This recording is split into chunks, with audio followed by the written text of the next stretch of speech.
Hey, hi, hello, Misty here. Hello.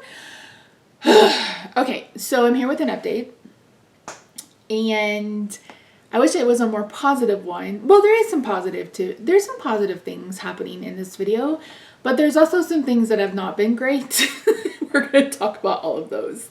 I forgot her name, but I'm going to post her comment up here. Thank you so very much for just kind of validating what I was thinking in my head. So if you didn't know, if you missed my last video, I've been dealing with just like this apathy, completely apathetic for a good 3 or 4 months, like just kind of chasing dopamine, trying to figure out what in the world is going on with me because my mood was just at an all-time low. I've since been diagnosed with ADHD. I can't remember if we talked about that.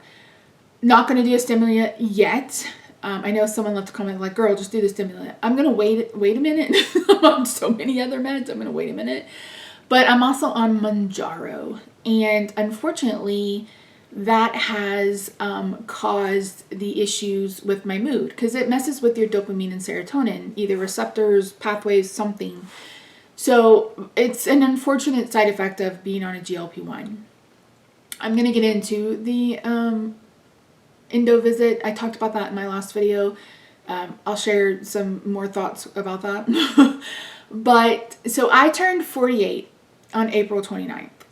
And since then, I have gone to the emergency room for my knee and had to call paramedics to come get me off of the floor because I fell. And that's been within the last week. So last Sunday, I'm filming this on the 18th. So not yesterday, but past Sunday, I was working in my craft room. So my brother got me the original strawberry shortcake dollhouse for my birthday. It's like birthday, Christmas, birthday, Christmas, birthday, Christmas, birthday, Christmas, probably for the rest of my life, to be quite honest. And I spent a week putting it back together because it came in pieces. I'm looking at it, it's right here. If I can remember, I'll insert a picture. And I lost my train of thought. Oh, anyway, I was in here and I was about to do something so I could add the roof. And I was literally just standing. And when I tell you my knee popped, it was the loudest pop I've ever heard in my life. And I almost immediately went to the floor. I thought I had torn that ACL or something. Like everything I was reading online, like you could have torn something, etc. And it kept saying go to the hospital. And I was like, let me ice it. Let me put heat on it. I tried both of those things and it wasn't getting any better. So I had Rob take me to the hospital. I had an effusion. I think that's what it was called. Effusion. It was effused. I don't know. EFFUSION. It's basically where the joint fills with fluid. And when I tell you it is stupid painful, it was stupid painful. I don't know if I have pulled both of my hamstrings at the exact same time. Like my legs have gone through it. I mean, I'm fat, so that's part of it. But I couldn't bend it. I couldn't straighten it. I couldn't stand on it. I couldn't do anything. So I was literally like one-legged for a whole amount of time. Went to the hospital. They did an x-ray. And they're like, it's this, there's basically nothing you can do for it except ice it or put heat on it. And I said, okay, that's fine. So Monday, I reached out to my rheumatologist because it's a joint issue. And I was like, listen, can I get a steroid? Do you think a steroid would be a good idea? And she said yes. So I started a steroid pack on Monday. And by Wednesday, my knee felt so much better. I was icing it. I was putting heat on it. I was doing that every couple hours. I basically sat in my chair with it elevated. Again, I couldn't straighten it. I couldn't walk on it. So I was basically just in my chair and I would get up and use luckily I have walking devices at the house. I've got 2 different walkers and I've got a rollator, got my wheelchair. The first day Rob was kind of having to wheel me around the house because again, I couldn't put any weight on it whatsoever. So by Tuesday, the swelling had gone down considerably and it wasn't hurting as much as it had been. So on Wednesday, Rob bowls in a leak. And I was in here. I'd already put finished putting the house together and I'd put it on where it was going to live. And I was sitting in my chair. I have a commuter chair now I'm looking at. And I don't know what happened, but the next thing I know, I'm falling. And I'm just like, oh no, oh no, oh no. I remember screaming, oh no, oh no, oh no, oh no. Because I'm almost a year out from a C2 to TT fusion. And that's all I can think about is like, I can't hit my head. I can't hit my neck. The way I landed, the chair landed on my head. Like, it was just awful. But the worst part of it was I'm home by myself. I've got a knee that I can't use. I couldn't remember where I put my phone. Normally I have my phone with me on my person somewhere close by in case this happens. Because the first time I ever fell at home, I had to call Rob to come help me. And I had just barely been able to reach my phone. So I called him, and of course he didn't answer. He was bowling. So I called the bowling alley, and I was like, I need you to get him a message that he needs to call me. It's an emergency. So he called, and I was like, and I was just bawling. I was like, just crying. I was like, I fell and I can't get up. And I was like, I don't know what to do. And I was like, do I call 911? Do I wait for you to get home? He's like, I'll be home soon. He's like, you can't get up? I'm like, no, I can't put any weight on my left leg. And I hurt my back. I hurt my neck. Like, I felt something pop in that area. So I was like, oh my God. So he got home, and then we called 911. I was like, I don't need to go to the hospital. I was like, I just need help getting up and into the bed. So they get here, and I remember saying, make sure they know to send several people because I'm fat. They sent 3 poor guys, like 3 little guys. I feel so bad for them. And I was like, do you want to go to the hospital? I was like, no, I just want you guys to get me up off the floor and onto the bed. So they used the sheet thing, the plastic tarp thing, and they got me onto the bed. They asked, is that a waterbed? I'm like, no, it just has a really nice, soft, cushiony egg crate. What are those called? You know what I'm talking about, on top of it. I was like, it was just plush. And so they were able to get me into bed, and they're like, do you want us to take your vitals? I was like, no. I said, I literally just needed help getting off the floor. I was like, because I've hurt my knee and I can't put any weight on it whatsoever. And so that was Wednesday. It's now Monday. I have had the worst back pain and neck pain since then. Of course, the 3rd day was the worst, which was Saturday. That day was awful. Yesterday wasn't great. The problem is I have a bone spur at like T9, T10. And the way I fell, it feels like that moved. And it's been wreaking havoc on the disc near that. And I've been having these intense muscle spasms, etc. So the last couple of days I've been zapping it with my I don't use the E-stem. It starts with an I. It's where you cross the wires. Anyway, I've been doing that for like 90 minutes a day. I've been icing it. I've still been taking care of my knee because it's still not 100%. And I was just like, what the fuck? Fire horse my ass. The last few months have been hell on earth over here. So luckily, like, I've been on this, I think if I hadn't been on the mood booster, I may not be here today. I wish that was hyperbole, but I was just like, it's just one more thing after another. It's just one thing after another. But I was able to kind of just go like, okay, I hadn't fallen in a decade. It could have been way worse. I could have broken a bone. I could have messed up my neck. Like, it could have been so much worse than what it was. I literally fell from my chair to the ground. But the chair like rode out from underneath me. I don't know. My friend Linda, I bought some big heavy duty chairs. She offered to help me get them. And this big heavy duty chair just kind of slipped out from underneath me. And I was like, oh my God. But I'm okay. I'm okay. I've got some back pain, but I always have had back pain. So yeah. So that's kind of what's been going on the last couple of weeks. I had to change all of my appointments last week. So now I have Spravato tomorrow. I see my primary care physician on Thursday. I see my psychiatrist tomorrow. I feel like the Abilify is working. I don't know if I need to go up on the dose or anything like that. I'll talk to him about it tomorrow. But I'm feeling like I've cried. I called my brother, FaceTime him. I was like, you've got to calm me down. He's like, what happened? I was like, I fell. I was on the floor still. I was like, Rob was on his way home. I was like, I just need you to talk to me. I was like, I'm about to lose my mind. So I was just like, just sobbing. And honestly, it felt good. It felt good to have that release because I just haven't had the ability to do that in so long. So kind of a blessing in disguise kind of thing. And I've said that to my therapist the last couple of days. I was like, I don't want to say that I'm blessed to be disabled. Being disabled is not a blessing. However, if I was trying to navigate a job and this, I don't know what I would have done. I don't know what I would have done. I don't think I would have made it. You guys know I love the Crush Strawberry Water Enhancer. I've had a hard time finding it. Speaking of that, we'll just talk about this for a moment, a little tangent. McDonald's has this new strawberry watermelon refresher, and I've been making those at home with lemonade. So I'll use Minute Maid Zero lemonade. I'll add in a half a packet or some of a Jolly Rancher watermelon water enhancer, and then a little bit of strawberry water enhancer, and oh my god, it's so good. It's like a strawberry watermelon lemonade. It's so good. It's so good. So I've been drinking that.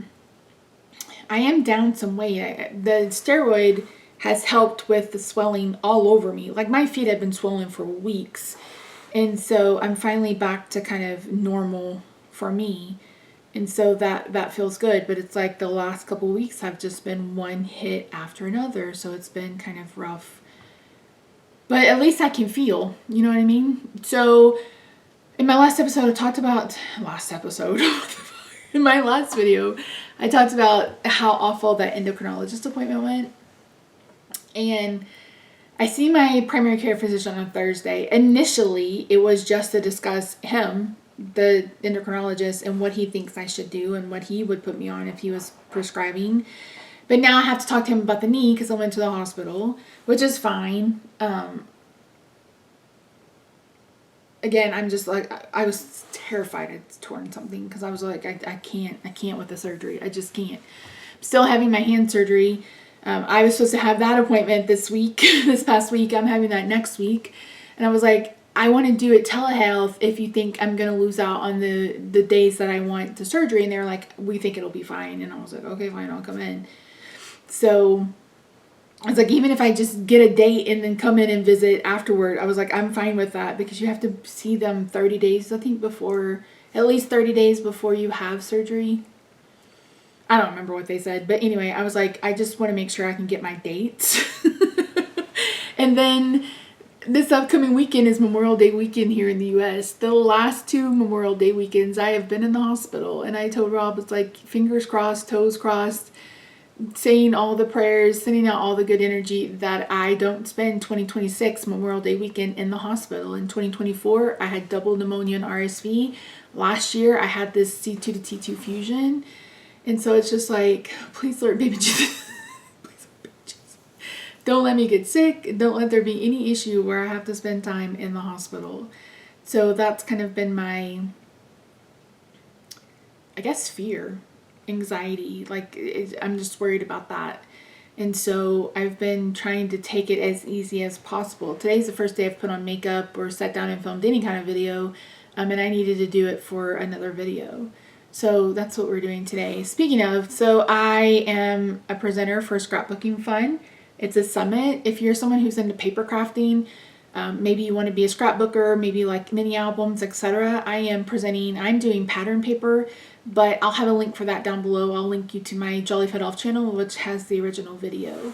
I'm also working on getting my mystery card bundles together. So if you guys are interested in that, I think it's going to probably be bundles of like 15 to 20 of my handmade cards. Let me know and I'll get those posted soon. I haven't had an opportunity to work on them.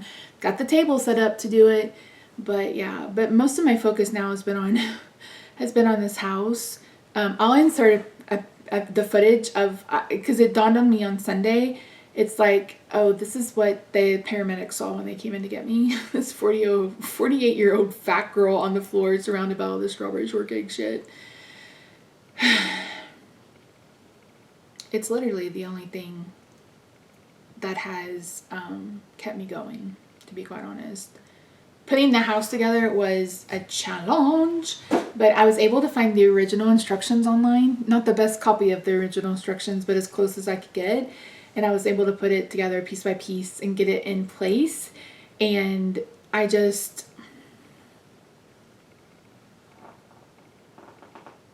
5-year-old me is giddy as can be. And I have had flashbacks like I got the grandfather clock the other day, and I was like, I immediately had a memory of me playing with that. And a lot of trauma survivors don't have many memories of their childhood. Like I have like 5 memories between 3 and 8, maybe, and so for it to activate that memory and for it to be a positive memory, I was like, oh my gosh. But then I was like, bless my mother for putting this together, because it was a pain in the ass. A pain in the ass. So yeah. So that's kind of what's been going on in my life. But here's the question. I thought I would do a video about being 1 year post-op, my experiences, healing, etc. If you have any questions for me, be sure to leave them in the comments, and I will try to answer them to the best of my abilities for that video. I told Rob, I was like, I want to sit down and kind of write out my feelings. I feel like I have pinpointed where the OPLL came from. I have a cousin, 2 cousins, a female cousin and a male cousin, who have both had cervical fusions for the same issue. And I don't know why it didn't dawn on me until yesterday. I'm like, oh, so this comes from my maternal grandfather side of the family, and they're all stick thin. So I know a lot of people like to say it's because I'm fat.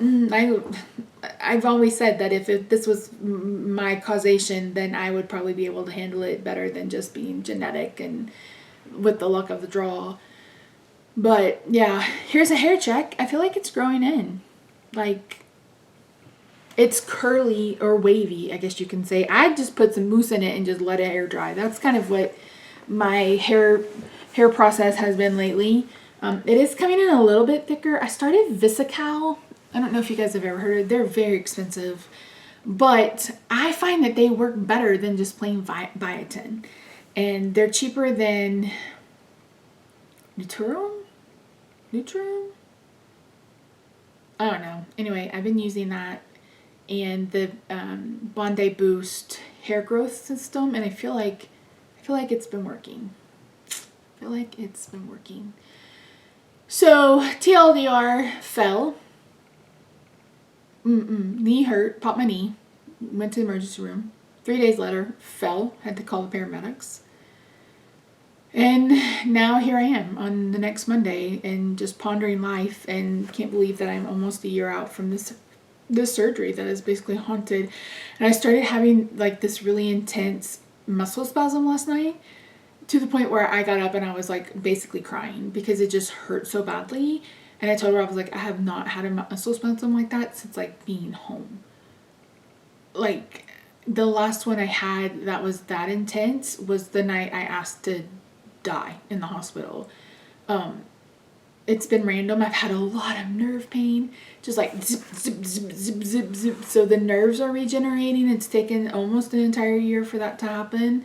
And I'm blessed that the nerves are coming back, because they could have not come back. Like, I still don't have much feeling in my left kind of scapula muscle or whatever. So I do feel blessed that I do have some movement, but to be quite honest, I don't feel any different today than I did 2025 on this date. Like, less anxiety, because I wasn't looking forward to a huge flipping surgery, but I can't say that it's made my life any better. But again, I didn't really have a choice. It wasn't like it was elective. I don't know what to do about the Mounjaro. It's not like I can get off of it. I started the metformin. I haven't been wearing a sensor though, because I've been on the steroid now for 2 weeks, because I was on one the week before, and now I was just finished the other one yesterday. And if you didn't know, steroids cause glucose to be out of bounds, and I'm like, I'm not wasting 5 days of a sensor, a Dexcom, just to tell me that my blood sugar's high when I already know that bullshit. Again, if you have any questions about surgery, let me know. I'll film that video probably next weekend. Maybe. I don't know. Rob's off this weekend. It would be nice to be able to go and do something with him. He found a pool thermometer, and our pool is like over 80 degrees. So I'm excited to try to get in the pool. Maybe not tonight, maybe tomorrow. And get some swimming in. Just get some movement in. You know what I mean? Some weight loss movement. And I think that'll be very helpful. So yeah. All right, friends. I love your faces. I hope you have a good day, night, weekend, wherever you are. Check out the summit if you want to. And I'll see you in my next one. Bye for now.